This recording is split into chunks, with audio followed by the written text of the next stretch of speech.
চলিত বছরের অক্টোবরে মেয়েদের টি-20 বিশ্বকাপ অনুষ্ঠিত হওয়ার কথা ছিল বাংলাদেশে, কিন্তু বর্তমান পরিস্থিতির কারণে আইসিসিকে যদি বাধ্য হয়ে বিশ্বকাপের ভেন্যু পাল্টাতে হয়, সেক্ষেত্রে বিকল্প ব্যবস্থা রাখা হয়েছে বলে জানিয়েছেন ইউএসপিএন। সংকৃত বিকল্প দেশগুলোর তালিকায় রয়েছেন আরব আমিরাত, ভারত, শ্রীলঙ্কা। কয়েকটি সপ্তাহ ধরে সরকারি আন্দোলন চলছে। বাংলাদেশ প্রধানমন্ত্রী পদ ছেড়ে গতকাল দেশ ছেড়ে চলে গেছেন শেখ হাসিনা।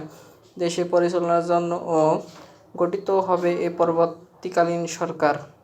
3 থেকে 20 অক্টোবর পর্যন্ত 10 দল নিয়ে মেয়েদের টি-20 বিশ্বকাপ অনুষ্ঠিত হবে বাংলাদেশ। কিন্তু বর্তমান পরিস্থিতি বিচার করে আইসিসির আনুষ্ঠানিকভাবে বিকল্প ভেন্যু ব্যবস্থা রাখা হয়েছে। আইসিসির এই কর্মকর্তা গতকাল জানিয়েছে, বাংলাদেশ পরিস্থিতি পর্যবেক্ষণ করা হচ্ছে।